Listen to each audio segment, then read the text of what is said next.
everybody. We're the Good Doctors of Abbey Research. I'm Dr. Erin. I'm Dr. Kristen. We're here with you for today's Good Doctors Diagnose on Monday, September 28th, almost the end of the month. Welcome to fall.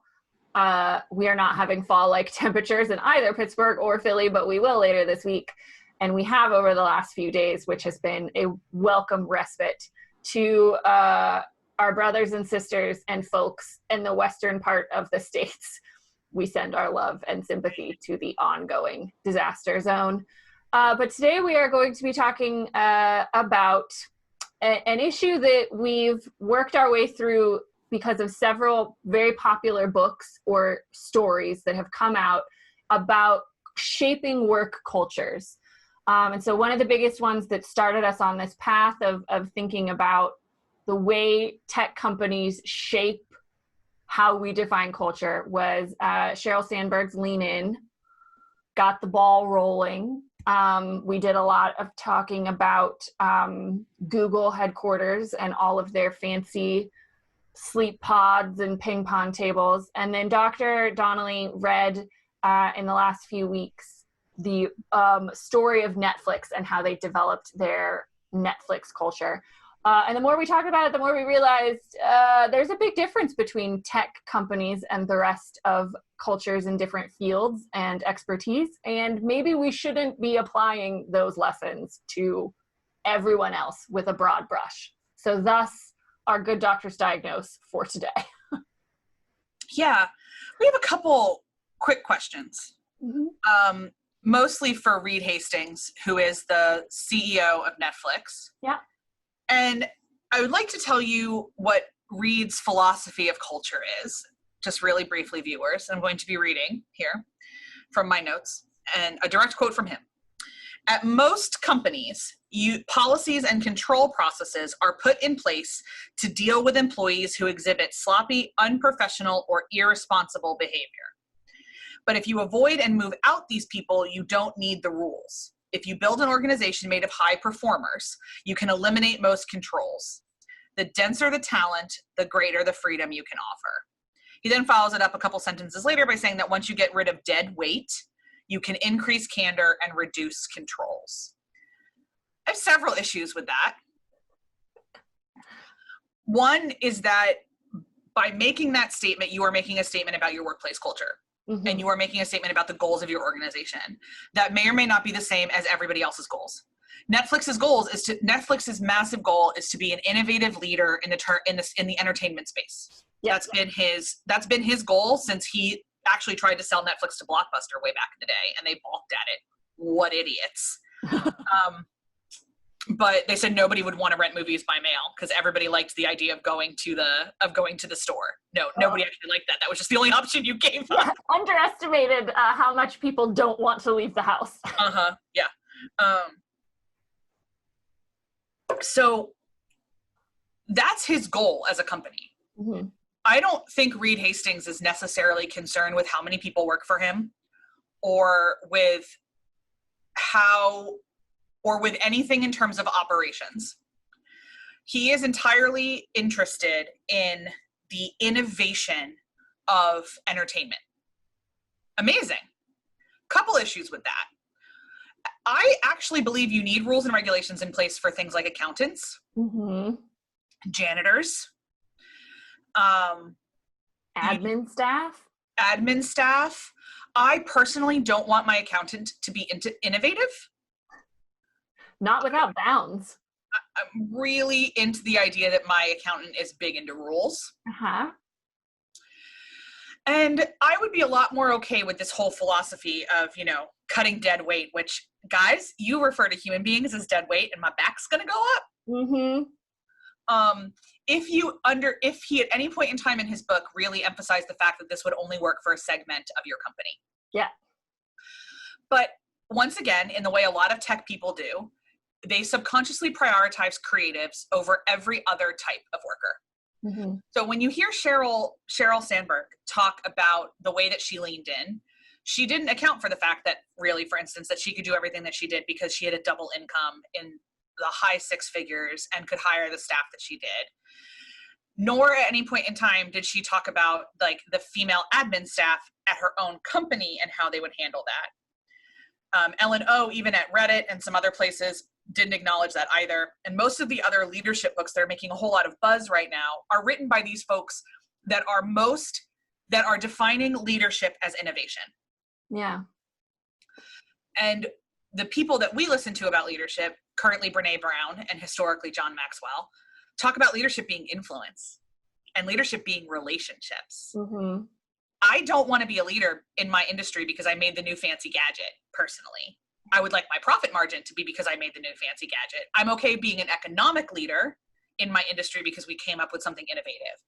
But in terms of being a full leader in my industry, I want to be known for how I treat people. Yeah, and for me, I mean, the culture of innovation, which came out of Silicon Valley, was a necessity of what they were producing, right? And that makes sense. But in the way you just articulated it, I think it's there's the goals of your organization should in a lot of ways influence your culture. But this idea of creativity and innovation is outward looking. It's what do I want to produce out into the world, into the market, into the field, into the economy, whatever. Not what do I want to produce and how can I get my culture to meet that goal of production.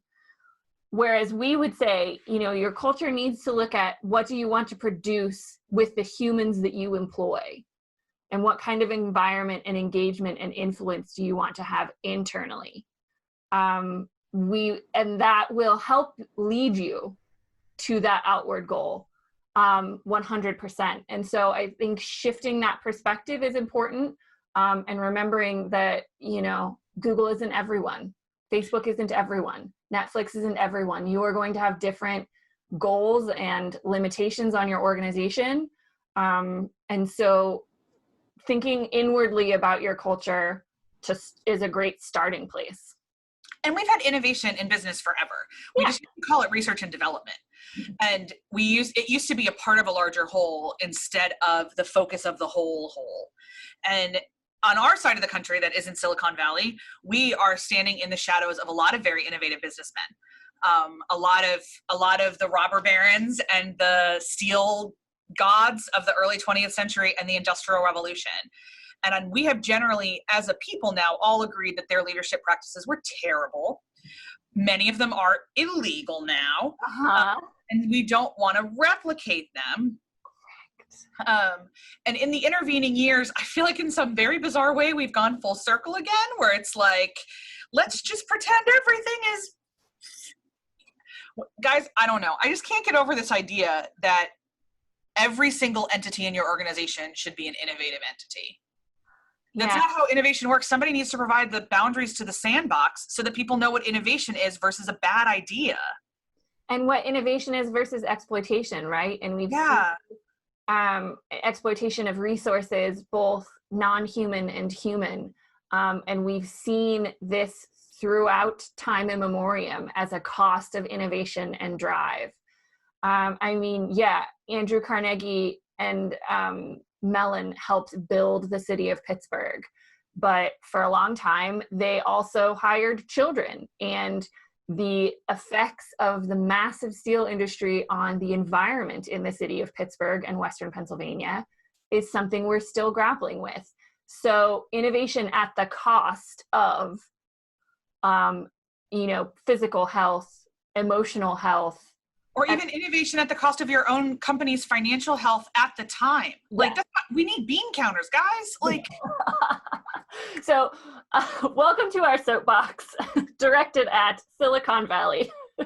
What just makes me nervous, and you could be like listening to this and being like, oh, these two girls don't get it. Everybody knows when we read these books that they don't mean it for us.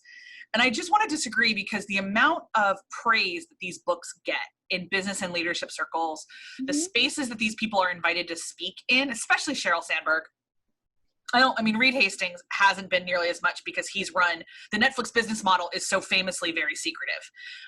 And they won't release ratings, and they won't kind of do anything that a traditional television or movie production house would do.